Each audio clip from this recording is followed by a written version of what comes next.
All right, hello. Back to training another day. So I had a little intense workout off camera since yesterday. So today will just be a mild workout. I'm going to start off with something for the knees, some backwards walking, very low impact for the knees. And then for the shoulders, I'm going to do some hanging. And then after that, we'll get into some more intense stuff. So I'll start off by walking and running backwards.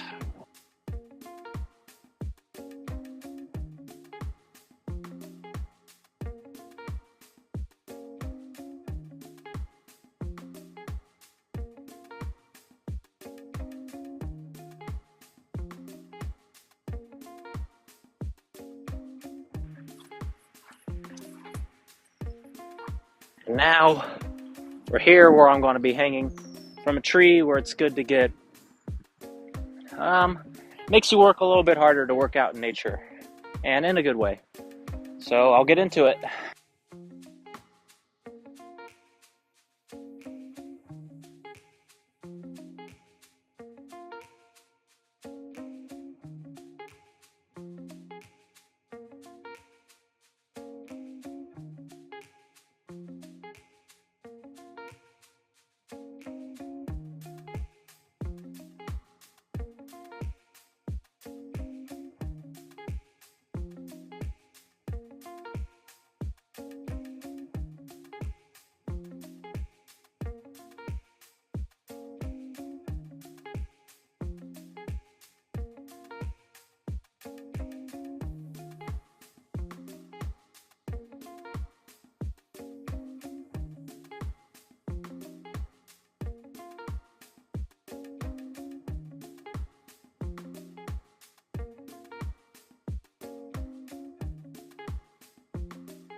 So, as I've done the hanging, my shoulders feel better and better and better. My left side normally feels like a lot more pain than the right when I do it. It's just barely outside the acceptable stretch pain.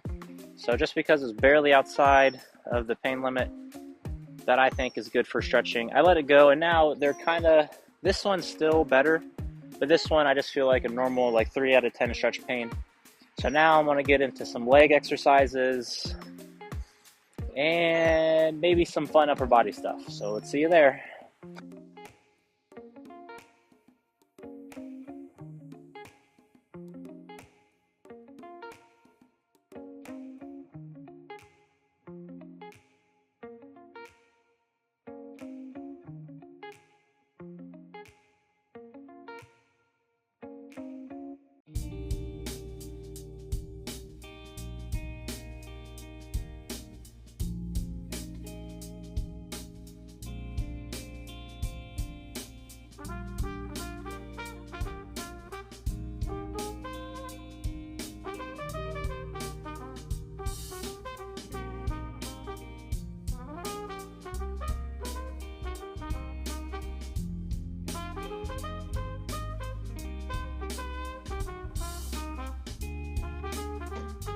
So I'm going to get into some pull-ups, chin-ups, and some calf raises just for some hypertrophy, just to balance out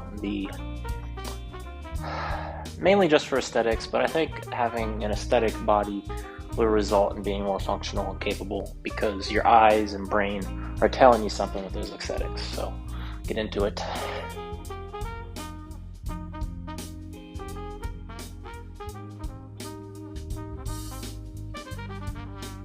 So if you pay attention to the tempo here, the raising part is where you can gain a lot of explosiveness, a lot of speed, a lot of strength. But on the lowering or the eccentric portion, that is the main factor or the main half of the movement where you focus on muscle growth or hypertrophy. So what I used to think about while doing these were I just tried to pause as many times as I could on the way down and the weight here was heavy enough that I couldn't just pause infinite amount of times, so I tried to pause as many times as I could, but the weight would still crush me on the way down. And that's a good way of knowing you have a good weight for hypertrophy movements, where you can do the eccentric. I mean, you can do the concentric pretty well, but the eccentric part, you can't like have complete control. You're still fighting to gain control on the way down. So that's me for both the calf raises and the chin-ups here. And I'm choosing the chin-ups because it can target the arm more, and I only really work my biceps with straight arm movements, like the planche and the handstand. And the bent arm pulling strength is not always trained. So I go through a pretty normal stretching routine. When you do a splits like this, it's important that the back leg is how it is, toes down, not sideways with your heel and toes on the ground. Again, both sides, you want it to be pretty balanced. This is my weaker side when it comes to splits.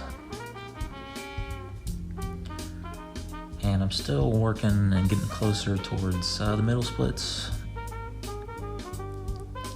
Getting past this little rubber mat is kind of the point of reference I use to see how well it's going.